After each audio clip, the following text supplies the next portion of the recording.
Olá, oitavo ano 1, tudo bem com vocês? Aqui é o professor Bruno. Nós vamos falar hoje de África e nós vamos ver a parte 2 de regionalização.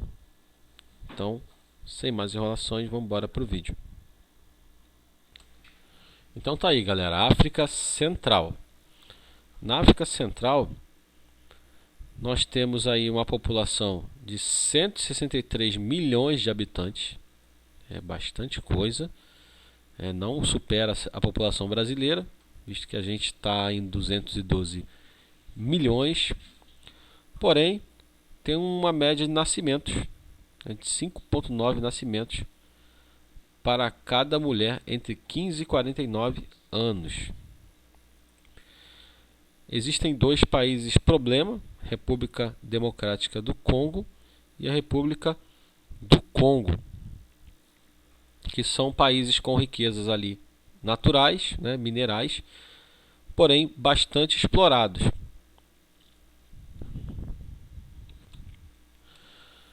A República Centro-Africana,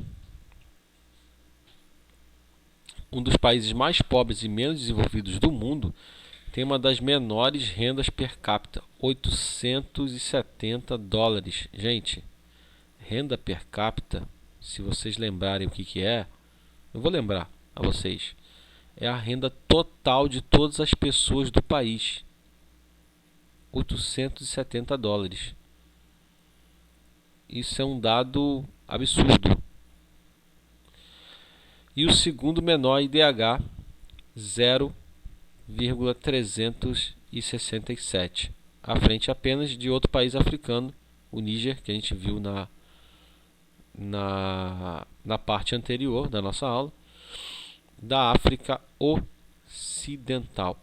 Então, gente, 0,367 é muito baixo esse IDH, o Índice de Desenvolvimento Humano, que mede até 1. Mais próximo de 1 é melhor, mais próximo de 0 é pior. Aqui está muito próximo de 0. Nessa região existe a floresta do Congo, que é uma floresta equatorial, úmida igual à Amazônia. Tem uma rica biodiversidade, se comparada aí a outras áreas do planeta. Existe aí uma crescente demanda por alimentos, madeira e carvão. E falta oportunidade econômica e acaba que o comércio ilegal de espécies, de fauna e flora, no caso plantas e animais, coloca essa área aí na mira de caçadores e contrabandistas, até mesmo de grupos guerrilheiros, como diz aí a fonte do nosso texto. Então, são países desprovidos, desprotegidos de qualquer tipo de lei. Nós temos aqui também a questão das doenças, a AIDS e o Ebola. Tem outras doenças também, como cólera, que também tinha muito aqui no nosso Brasil, ainda tem por aí. Mas essas duas aqui são as mais perigosas, do continente africano. Bem, 20 países dos mais corruptos do mundo, 11 deles são do continente africano. Isso é um grande problema, gente? Porque o povo já é sofrido, ainda tem que sofrer com corrupção. Isso acaba indo para todas as escalas das sociedades, do continente africano. Aqui tem a percepção, o índice de percepção de corrupção, ó, e está aqui, ó. República Democrática do Congo, 20. Angola, 20. Então as pessoas não têm percepção da corrupção. Já está entranhado na sociedade deles. A corrupção, ela começa desde cedo, desde jovem, desde pequeno.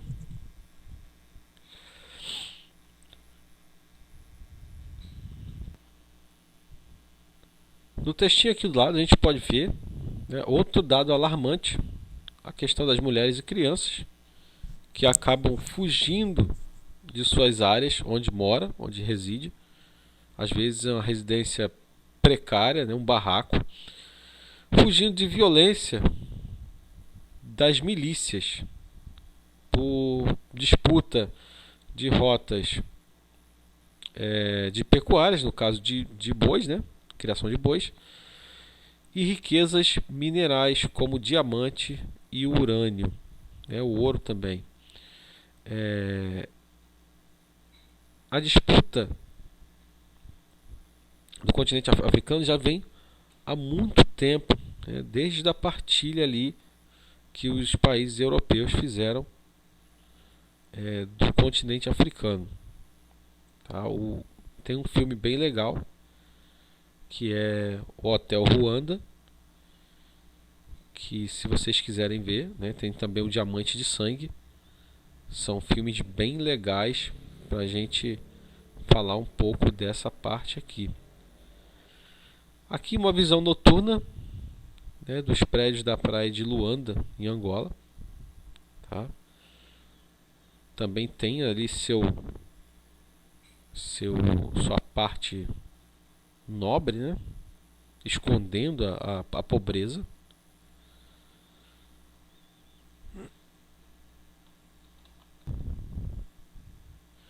E aí chegamos na África Oriental. Para começo de conversa, nós temos aqui 422 milhões de habitantes. A África Oriental se estende ali para o leste do continente, também sul do deserto do Saara, e nas savanas tropicais que parece com o nosso cerrado aqui do Brasil, mais ao sul do continente. Bem, população numerosa, já vimos aqui, ultrapassa a população do Brasil aí 2 vezes, quase duas vezes no caso, né? E a outra característica é a heterogeneidade entre os povos, ou seja, a diferença entre os povos que ali residem, que moram, né? As línguas são bem diferentes e as diferenças religiosas. E aqui o nosso texto ele frisa as diferenças entre cristãos e muçulmanos, gerando ali vários conflitos. Aqui está uma população, né, na Etiópia, a quarta cidade muçulmana mais sagrada do mundo, a cidade de Hará. E essa foto é de 2014. Falando um pouquinho mais, vamos falar agora da região onde ficou marcada, né, por tensões religiosas muito grandes, golpes de Estado, né, conflitos armados, religiosos. E essa parte aqui ela é importante porque vai falar do genocídio que houve em Ruanda, em Angola, 1994. 800 mil pessoas foram mortas. Como o prof falou, africano não se reconhece como africano. Ele tem o povo Tutsi, o povo Hutus. Então, houve um conflito entre esses povos e aquele povo que tinha a maioria, né, militarizada acabou dizimando o outro povo. No caso, os Tutsis foram dizimados pelos Hutus.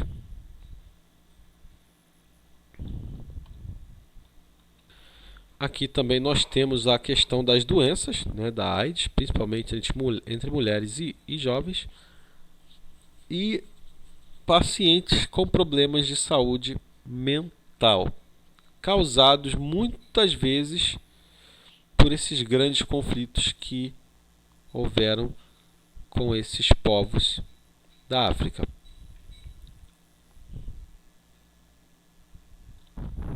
Bem, aqui também uma parte sensível importante, a Etiópia, o único país da região a resistir às tentativas de colonização por parte das nações europeias. Etiópia, no passado, chamava-se a Etiópia e englobava todos os povos daquele território, inclusive os outros países em volta, porque ainda não eram reconhecidos como países. Então, tinham guerreiros que eram muito melhores do que qualquer exército europeu. Hoje eles têm destaque aqui, internacional, e o seu líder acabou ganhando aí o Prêmio Nobel da Paz por acabar com um conflito que eles tinham, com uma outra parte ali depois, quando teve a separação dos países feita pela Inglaterra. Tá? Então eles firmaram ali um acordo de paz, né, somando toda aquela região de volta como era anteriormente, porém com nomes e uma divisão entre países diferentes. Tá? Mas todo aquele território se chamava a Etiópia. Não tem essa informação aqui no nosso texto, mas o professor está completando. Vamos falar agora da África Meridional. E aí a menor região do continente, em extensão de terra. São 65 milhões de habitantes. Aqui nós temos países com alguns contrastes, porque o IDH aqui vai ser variado. Vamos ter países como Lesoto com o IDH ali no meio, para baixo. E nós vamos ter aqui Botsuana com o IDH alto em relação aos outros países da África. É uma região que prospera assim, no continente, como diz o nosso texto, e tem uma certa estabilidade política, pouco conflito político. Eles aproveitam ali as áreas, dos safaris e acaba alavancando ali uma economia. Mas a economia deles é voltada, em sua maioria, à mineração, principalmente diamantes, e aí também ali o ecoturismo, como a gente pode ver aqui embaixo. É um safari, o pessoal visitando ali os animais.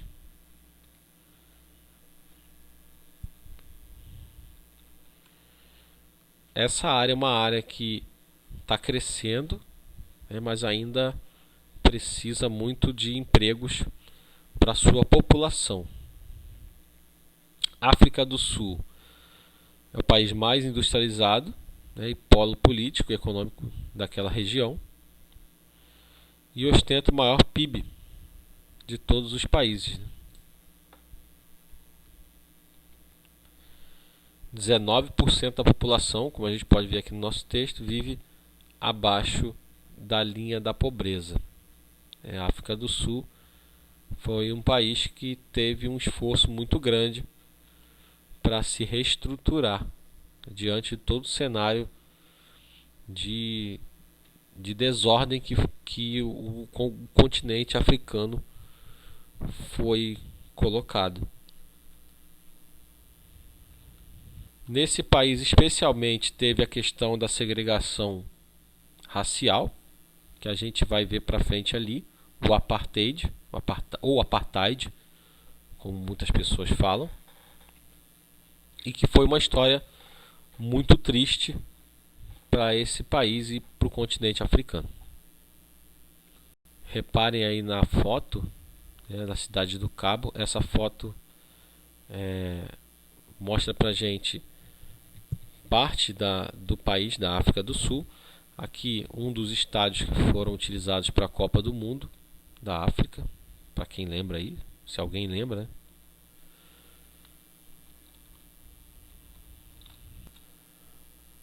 Falando agora um pouquinho do apartheid, que aconteceu na África do Sul. esse esquema contava com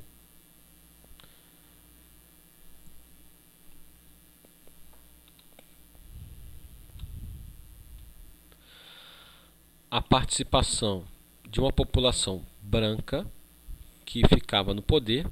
Ela era minoria e queria impor uma força por leis, né, que discriminassem a população de acordo com a cor da pele. Então esse esquema vigorou de 1948 a 1994. Gente, 1994 é ali, não faz muito tempo, tá? E dividia em 4 grupos: brancos, descendentes de holandeses e ingleses, bantus, negros, mestiços e asiáticos. Então você dividia a população em grupos por cor da pele. 46 anos eles ficaram assim. Bem, algumas medidas foram impostas para os negros, mestiços e asiáticos, como não poderem ser proprietários de terra, eles não podiam ter seus próprios negócios, deveriam viver em áreas onde esses brancos, que eram minoria, quisessem, não tinham permissão para frequentar os mesmos lugares que os brancos. Então era uma coisa assustadora, uma coisa impensada. Um racismo estrutural presente e visto por todos no mundo inteiro. Bem, pela pressão que houve dos órgãos internacionais, inclusive a ONU, em 93 foi eleito o primeiro presidente negro, Nelson Mandela, que foi militante e lutou pela igualdade racial no país. Ele ficou preso por 27 anos e foi libertado em 1990, quando pôde participar das eleições. Assim os negros também puderam, e as outras pessoas de outras cores também puderam participar das eleições, e deu fim nesse regime de segregação, de separação das pessoas por cor.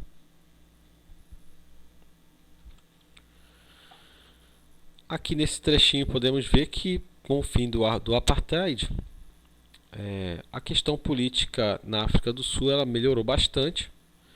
O Partido Nacional Africano ele vem revezando líderes, e só que em 2017 houve aí denúncias de corrupção dentro do governo da África do Sul, e aí também eles têm seus problemas internos, porém nada que voltasse ao que era antigamente, né? Então é isso, pessoal. Espero que vocês tenham gostado aí da nossa explicação.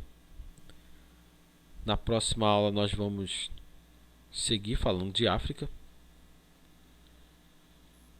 E até mais. Até o próximo vídeo. Tchau.